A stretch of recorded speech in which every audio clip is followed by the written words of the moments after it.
HSC Board 25% reduced syllabus for April 2011 exam. 12th General Foundation Course Entrepreneurship Development. तर April 2021च्या परीक्षेसाठी शासनाने जो काही 25% सिलेबस कमी केलेला आहे, कोरोनाच्या पार्श्वभूमीवरती तुम्हाला ऑनलाईन शिक्षण देण्यात आलेलं आहे. परंतु ऑनलाईन शिक्षण देत असताना प्रत्यक्ष शिक्षण आणि ऑनलाईन शिक्षण यामध्ये फरक, विद्यार्थ्यांच्या शिकण्याच्या प्रवृत्तीमध्ये फरक पडत असतो. त्याचबरोबर शिक्षकांसमोर प्रत्यक्ष विद्यार्थी नसतात, त्यामुळे कुणाला किती समजले हे प्रत्यक्ष समजत नाही. याचाच एक भाग म्हणून विद्यार्थ्यांच्या हिताच्या दृष्टीने निर्णय घेण्यासाठी शासनाने आणि राज्य मंडळाने काय केलेलं आहे की 25% सिलेबस कमी केलेला आहे. तर प्रत्येक टॉपिक मधला काही सिलेबस कमी करण्यात आलेला आहे, लेस केलेला आहे, रिड्यूस केलेला आहे आणि त्याच्यानुसार टोटल सिलेबसचा 25% सिलेबस रिड्यूस केलेला आहे. तर प्रत्येक टॉपिक मधला काय काय भाग रिड्यूस केलेला आहे ते या ठिकाणी आपण पाहणार आहे. तर हा रिड्यूस केलेला जो सिलेबस आहे, कमी केलेला, याच्यावरती परीक्षेला प्रश्न येणार नाहीत. जे सब युनिट तुम्हाला दिले आहे प्रत्येक युनिट मध्ये, त्या सब युनिट वरती क्वेश्चन येणार नाही, हे लक्षात ठेवायचं. तर या ठिकाणी पहा, topic number 1 entrepreneur career, dynamics of entrepreneurship, entrepreneurship competencies, entrepreneurship goal setting. तर हे जे सब युनिट आहेत याच्यावरती तुम्हाला क्वेश्चन येणार नाही. Next second topic market assessment, understanding consumer and consumer behaviour, उपभोक्त्याचे वर्तन निश्चित करणारे घटक हे जे आहे हे येणार नाही परीक्षेला, जे तो भाग वगळण्यात आला. आता हे जे सब युनिट जे वगळलेले आहेत हे परीक्षेला येणार नाहीत, परंतु तुमच्या नॉलेजसाठी, व्यावहारिक माहितीसाठी हा भाग तुम्हाला येणं गरजेचं आहे. यासाठी तुम्ही काय करायचंय की स्वयं अध्ययन करायचंय. या ठिकाणी शिक्षक तुम्हाला शिकवणार नाहीत किंवा आपण हा भाग ऑनलाईन मध्ये शिकवलेला देखील आहे, परंतु हा वगळण्यात आला, याच्यावरती परीक्षेला येणार नाही. परीक्षेला येणार नाही म्हणजे यावर दुर्लक्ष करायचं असं नाही.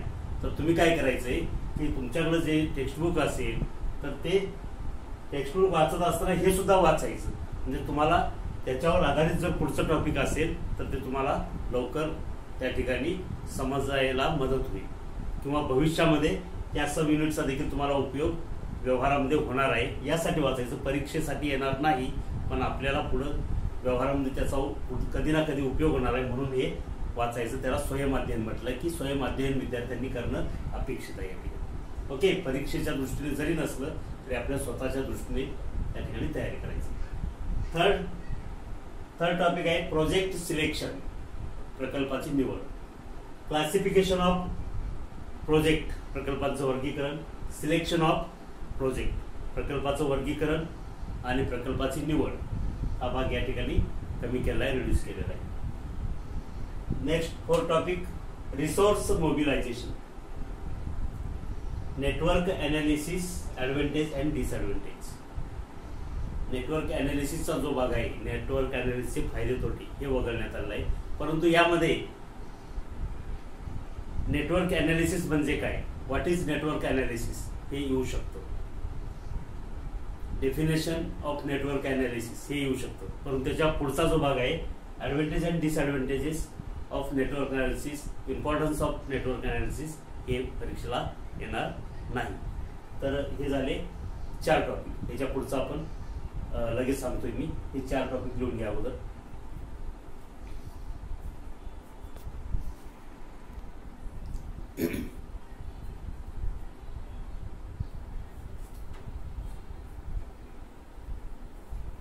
पुढचा आहे project formulation, topic number 5 project formulation. यामध्ये 5 sub unit. Selection of place and machinery, जागा आणि यंत्रसामुग्रीची निवड. Determining labour and raw material. Project evaluation and review technique, हे आपण पाहिलेलं आहे. पर्ट ज्याला आपण म्हणतो, project evaluation and review technique, PERT. Requirements of banks and financial institutions, बँका आणि वित्तीय संस्थांची आवश्यकता स्पष्ट करा. हे भाग वगळण्यात आलेला आहे. परंतु यामधला वेगवेगळ्या ज्या बँका आहेत, ICICI बँक असेल, IDBI बँक असेल आणि वित्तीय संस्था आहेत, MSFC असेल किंवा इतर ज्या काही मार्गदर्शक संस्था आहेत, जिल्हा उद्योग केंद्र, उद्योग संचालनालय, नाबार्ड, तर हे जे आहेत वित्तीय संस्था वगैरे, ह्या मात्र येणार टिपामध्ये, शॉर्ट नोट्सला येणार. परंतु वित्तीय संस्था आणि बँकांची आवश्यकता काय असते उद्योगासाठी, असा प्रश्न येणार नाही. त्याचबरोबर प्रोजेक्ट अप्रायझल, प्रकल्प मूल्यमापन, तर हा एवढा जो भाग आहे हा पूर्णपणे वगळण्यात आलेला आहे किंवा या परीक्षेसाठी कमी करण्यात आलेला आहे. नेक्स्ट 6 टॉपिक आहे इनिशिएशन ऑफ प्रोजेक्ट. यामध्ये इन्व्हेस्ट प्रोसिजर एवढाच भाग वगळलेला आहे. इन्व्हेस्ट प्रोसिजर म्हणजेच काय, गुंतवणूक प्रणाली, हे वगळण्यात आलेलं आहे. Next 7 topic operation management. यामध्ये procedure of purchasing, concept of planning of purchasing material, procedure of purchasing, खरेदीची प्रक्रिया, concept of planning of purchasing material, flow and control of material. तर अशा प्रकारे हा भाग 25% मध्ये वगळण्यात आलेला आहे. याच्यावरती प्रश्न येणार नाही.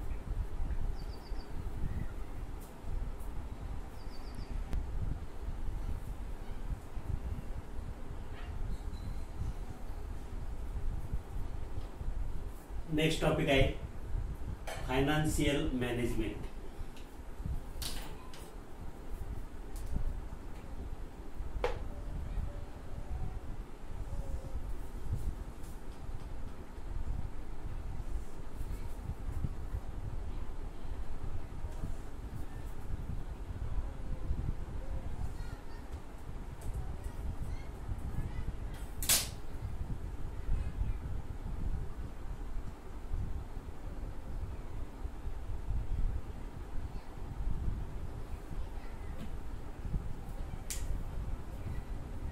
Topic number 8 financial management. तर यापैकी सब युनिट जो आहे अंडरस्टँडिंग फायनान्शियल स्टेटमेंट, फायनान्शियल जे स्टेटमेंट तयार करत होतात ते स्टेटमेंट्स, आणि फायनल अकाउंट्स. फायनान्शियल स्टेटमेंट जे तयार करावे लागतात आपल्याला, तक्ते वगैरे ते, आणि फायनल अकाउंट, अंतिम लेखी. तर हा भाग वगळण्यात आलेला आहे. Topic number 9 marketing management.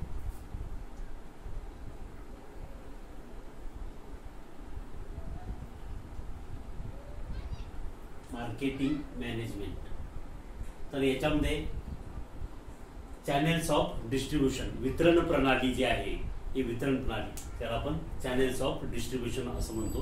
He channels of distribution हा भाग कमी करण्यात आला आहे. Topic number 10 industrial relation and personal management. औद्योगिक संबंध आणि पर्सनल मॅनेजमेंट हा जो 10th नंबरचा टॉपिक आहे. त्यामध्ये methods of ways payment, payment methods जे आहेत त्या वगळण्यात आलेल्या आहेत. मेथड्स ऑफ ट्रेनिंग, ट्रेनिंगच्या पद्धती, प्रशिक्षणाच्या पद्धती, आणि परफॉर्मन्स ऑफ अप्रायझल. तर हा भाग कमी करण्यात आला. याच्यावरती परीक्षेला प्रश्न येणार नाही. लास्ट टॉपिक आहे 11th नंबर टॉपिक ट्रान्सपोर्ट, वाहतूक व्यवस्था. तर ट्रान्सपोर्ट मधला कोणताही भाग वगळण्यात आलेला नाही. यातलं काहीच रिड्यूस केलं नाही. म्हणजे पूर्ण ट्रान्सपोर्ट हे जे टॉपिक आहे हे पूर्णपणे तुम्हाला अतिशय आवश्यक आहे. आणि हा प्रकरण 11व जे ट्रान्सपोर्ट आहे 11th नंबर, हे पूर्ण सगळ्या प्रकरणापैकी सगळ्यात सोपं आहे. म्हणजे तुमच्या दृष्टीने, विद्यार्थ्यांच्या दृष्टीने याचे उत्तर कोणते जरी प्रश्न आले तरी तुम्हाला लिहिण्याच्या या ठिकाणी सोपं जातं ट्रान्सपोर्टमध्ये. आणि या ट्रान्सपोर्टमधला काही भाग वगळण्यात आलेला नाही, काहीच रिड्यूस केलं नाही, सगळं आवश्यक आहे. तर अशा प्रकारे या ठिकाणी रिड्यूस केलेला जो सिलेबस आहे त्यातले युनिट, सब युनिट आपण पाहिले. तर जे सब युनिट आहेत त्याच्यावरती प्रश्न येणार नाहीत हे लक्षात ठेवायचं. जे सब युनिट तुम्हाला दिले, फक्त 11 नंबरचा टॉपिक जो आहे त्याच्यातलं काहीच वगळलेलं नाही, रिड्यूस केलेलं नाही, त्यामुळे त्याच्यावरती कोणताही प्रश्न येऊ शकतो. आणि इतर प्रकरणातलं 1 to 10 टॉपिकमधलं जे सब युनिट दिले त्याच्यावरती क्वेश्चन येणार नाही परीक्षा, फक्त या परीक्षेसाठी. इथून पुढच्या ज्या नंतर परीक्षा होतील एप्रिल 2021 नंतर, तुमच्या पुढच्या वर्षी 2022ला, त्याच्यावरती त्यावेळेस मात्र प्रश्न येऊ शकतात. किंवा नंतर जुलै ऑगस्टमध्ये जी पुरवणी परीक्षा होईल सप्लिमेंटरी एक्झाम, तर त्याच्यामध्ये देखील येऊ शकतात.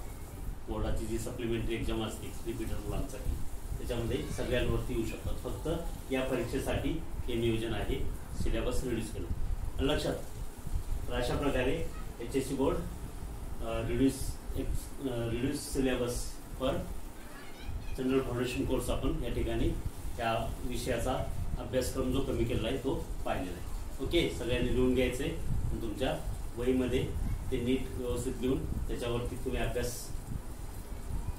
तात्पुरता अभ्यास करा, फक्त तुमच्या माहितीसाठी. पण परीक्षा दृष्टीने काही करण्याची आवश्यक नाही, त्याच्यावरती प्रश्न येणार नाहीये.